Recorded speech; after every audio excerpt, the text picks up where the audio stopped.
Čia turi magnetą pakabintą ant virvelės, todėl jis gali svyruoti kaip švytuoklė. Ir taip pat turiu šį vario bloką, kuris netraukia magnetų, nes varis nėra magnetinis, bet pažiūrėkite, kas nutinka, kai supuosiu magnetą virš vario. Taip nutinka todėl, kad magnetas indukuoja elektros sroves varyje, o tos srovės sukuria savo magnetinį lauką, kuris priešinasi ir sulėtina magnetą. O magneto kinetinė energija virsta šiluma vario viduje. Bet kas, jei vietoj to, kad ta energija būtų iššvaistyta kaip šiluma, mes galėtume ją panaudoti kažkam maitinti. Aš praleidau šiek tiek laiko, kurdamas šį mažo mastelio prototipą.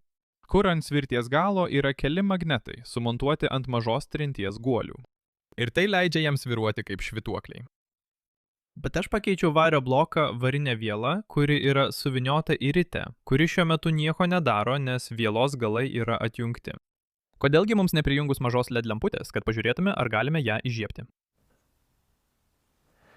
Taigi LED lemputė mirksi labai trumpą laiką, kai magnetai praeina pro ritę, bet atrodo, kad tai vyksta tik tada, kai magnetai juda iš dešinės į kairę. Ir manau, kad taip yra todėl, jog ritėje generuojama kintamoji srovė, o LED lemputei reikia nuolatinės srovės. Norėdamas tai išspręsti, galiu panaudoti keletą diodų, kurie iš esmės yra vienakrypčiai vožtuvai elektrai, ir juos sujungti į vadinamąjį pilno tilto lygintuvą, kuris kintamąją srovę paverčia nuolatinę. Ir tai taip pat reiškia, kad galiu pridėti kondensatorių, kuris kauptų energiją tarp kiekvieno svyravimo. Argi tai nešaunu, tiesa? Dabar turėtume padidinti šį dalyką ir pažiūrėti, ką dar galime maitinti. Laimiai jau turiu didelį trikampį rėmą iš seno trebušeto projekto, kuris puikiai tinka kaip švytuoklės bandymų platforma. Ir turiu šiek tiek likusio aliuminio profilio, iš kurio galiu pagaminti naują švytuoklės svirtį. Bet kodėl apskritai verta bandyti išgauti energiją iš švytuoklės? Na, švytuoklė yra mechaninės energijos kaupimo forma. Naudojant mažo trinties guolius, svirtį galima pakelti ir ji gali svyruoti pastoviai tol, kol trintis ją sulėtins. O dėl tvirto rėmo labai lengva pridėti daug svorio prie švytuoklės, kad būtų sukaupta daugiau energijos. Norėdamas įkrauti švytuoklę, tiesiog pakeliu svorį ir paleidžiu. Ir šiuo atveju ji laisvai svyruos daugiau nei valandą. Ir mes galime sukurti generatorių, kuris sukauptą energiją paverstų naudingą elektros energiją. Generatoriuje yra daug magnetų sumontuotų pakaitomis keičiant polių kryptį. Ir abi pusės turi vienodą magnetinę stiprybę, tačiau mums rūpi tik ta pusė, kuri nukreipta į ritę. Pridėdami mažus magnetus tarp didžiųjų, pasuktus tam tikromis kryptimis, galime sukurti vadinamąją Hall-back masyvą, kuri sustiprina magnetinį lauką vienoje pusėje ir susilpnina jį kitoje. Tai galime dar labiau sustiprinti, pridėdami geležinę plokštę už magnetų, nes geležis suteikia magnetiniam laukui lengvesnį kelią grįžti atgal. Tai padeda dar labiau sutelkti magnetinį lauką vienoje pusėje, tikintis, kad ritėje bus sugeneruota daugiau galios. Taigi, galiniai plokštai turiu šią mažanglio plieno lakštą, kuris yra apie 99% geležies, bet dar niekada nesu apdirbęs plieno savo savadarbių CNC staklėmis. Taigi, paėmiau naują karbido frezą, pasirinkau rekomenduojamus padavimo greičius ir sukimosi greitį ir paspaudžiau avarinio stabdymo mygtuką. Panašu, kad mano špindelis tiesiog neturi pakankamai sukimo momento prie mažesnių apsukų reikalingų plienui. Taigi sumažinau pjovimo gylį ir pjovimas vyko daug geriau. Ir dabar turime mažanglio plieno galinę plokštę Hall-back masyvui. Tada 3D spausdintuvu atspausdinau plokštelę, kuri laikytų magnetus idealiu atstumu generatoriui, todėl įspaudžiau magnetus į atspausdintas angas. Ir kai viską užbaigiau, atėjo laikas patikrinti, ar man pavyko sėkmingai sukonstruoti Hall-bacho masyvą. Taigi, galinėje pusėje magnetinis laukas vis dar buvo, bet jis buvo labai silpnas. Iš tikrųjų, jis buvo vos pastebimas, o priekinėje pusėje jis buvo neįtikėtinai stiprus. Tai puikiai žinia, nes pašalinti šiuos magnetus nebūtų lengva. Taigi, dabar magnetinės plokštės galima pritvirtinti prie švytuoklės svirties galo. Ir aš naudoju aliuminio profilius, kad sukurčiau platformą apačioje, prie kurios būtų galima pritvirtinti rites. Norėdamas suvinioti rites, pirmiausia išspausdinau šabloną iš skaidrios dervos su Formlabs Form 4 spausdintuvu, aplink kurį galiu vynioti 0,4 mm emaliuotą varinę vielą, kad sukurčiau ritę. Tada atspausdinau šią tilto formos konstrukciją, kuri bus pritvirtinta prie platformos po švytuoklę. O ritės galima paprastai prisukti tarp magnetų. Prijungus mažą LED lemputę viskas veikia lygiai taip pat kaip ir mažo mastelio prototipas, prie kurio tada prijungiau pilno tilto lygintuvą, keletą kondensatorių ir savo voltmetrą, kad pamatyčiau, kokią įtampą jis generuoja. Taigi mes jau generuojame 4 voltus. Įtampa lėtai kyla, manau, kad reikia šiek tiek įkrauti kondensatorius.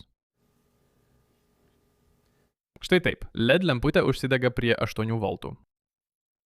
Kai generatorius veikia, aš užviniojau dar 5 rytes, kad padidinčiau galią. Iš viso 6 rytės. Bet tada pastebėjau, kad dėl savo dydžio švytuoklė šiek tiek sviruoja į šonus, kelių milimetrų lankstumas. Kad išvengčiau katastrofiškų susidūrimų, pagaminau šiuos mažus buferinius kreipiklius, kad magnetai liktų centre, kai praeina pro rites. Norėdamas patikrinti naujųjų ryčių stabdymo jėgą, sujungiau visus laidus kartu, kad susidarytų tiesioginis trumpasis jungimas. Ir per vieną mostą švytuoklė visiškai sustoja. Tada prijungiau osciloskopą, kad pamatyčiau, kokią įtampą generuoja rites, ir pastebėjau nedidelę problemą. Tai yra kintamoji įtampa, kurią generuoja generatorius, ir matysite, kad kiekvienas bangos ciklas nėra vienodos įtampos. Ji palaipsniui didėja, o tada mažėja. Ir tai vyksta todėl, kad viena ritė generuoja apie 15 voltų, o kai magnetai praeina pro daugiau ryčių, įtampa susideda ir viduryje pasiekia apie 80 voltų. Manau, vienintelis būdas tai išspręsti – sujungti rites poromis ir kiekvieną porą prijungti prie savo pilno tilto lygintuvo. Laimiai, aš jau užsisakiau per daug diodų, kuriuos galiu panaudoti 3 pilno tilto lygintuvams sukurti, naudodamas šią prototipinę PCB plokštę, kurią galima pritvirtinti šalia ryčių su trimačiu spausdintu laikikliu ir viską prilituoti. Taigi dabar, jei pamatuosiu išėjimo įtampą su osciloskopu, matome, kad diodai atlieka savo darbą ir palaiko įtampą teigiamą. Taip pat matyti, kad įtampos viršūnės yra daug pastovesnės, šiek tiek virš 30 voltų. Tada nuosekliai sulitavau kelis didelius kondensatorius lygiagrečiai, kad sukurčiau 50 000 mikrofaradų kondensatorių bloką. Ir pagaminau 2 tokius blokus iš viso 100 000 mikrofaradų arba 100 milifaradų, kad tarp kiekvieno švytuoklės svyravimo sukauptų kuo daugiau energijos. Dabar švytuoklės generatorius iš esmės baigtas, tad pridėkime svorius atgal ir pažiūrėkime, ką galime su juo maitinti.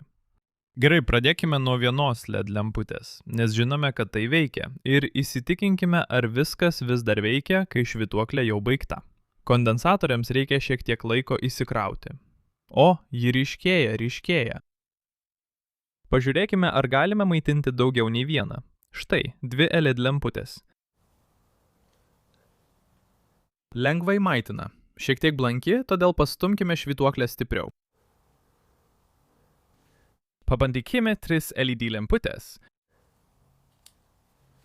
O kaip dėl 4 LED, 5 LED ir galiausiai 6 LED?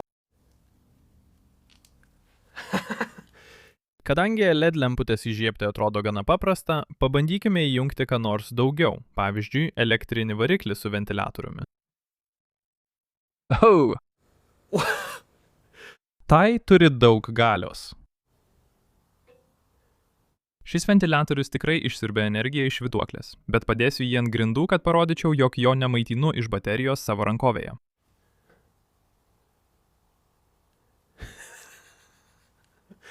Kaip šaunu, ar ne? Judėjimo pavertimas elektra ir vėl judėjimu.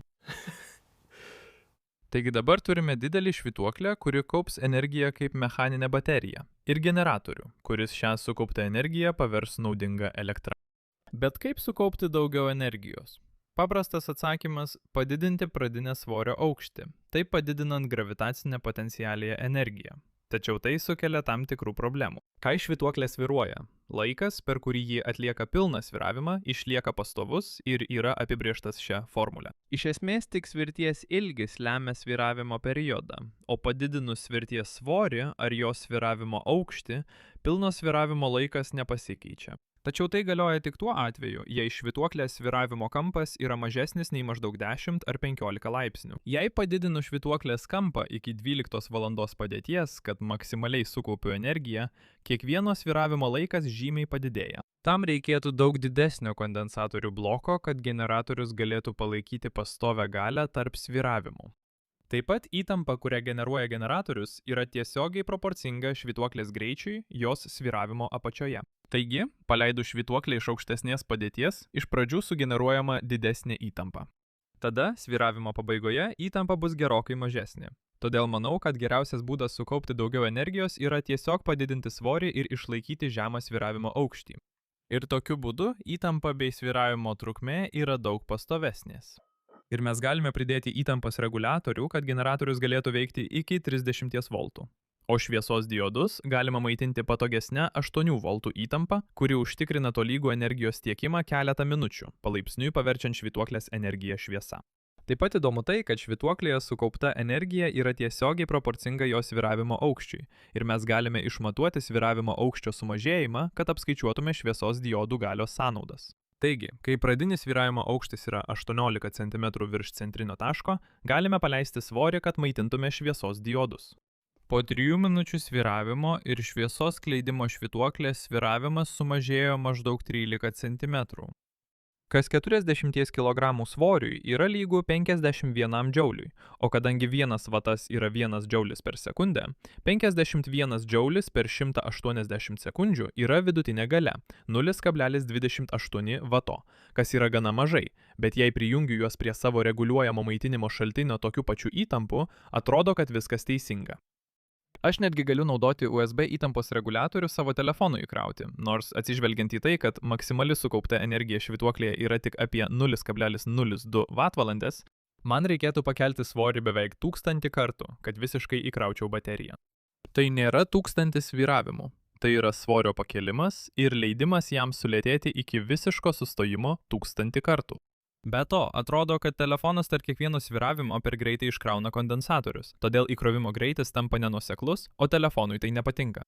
Tai gal pabandykime maitinti ką nors, kam reikia greito galios impulso, pavyzdžiui, šį 400 kV kibirkšties generatorių. Gerai, kibirkšties generatorių jungiame po 3, 2, 1.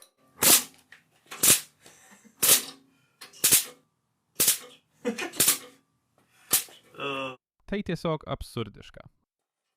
O galbūt paversti švytuoklės svyravimo judesį tiesiniu judesiu, naudojant mano savadarbį elektromagnetinį paleidiklį.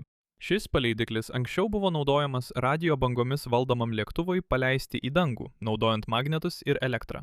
Ir turbūt laikiau jį šalia kažko metalinio, nes jis šiek tiek apgadintas, bet tai neturėtų sutrukdyti jam veikti.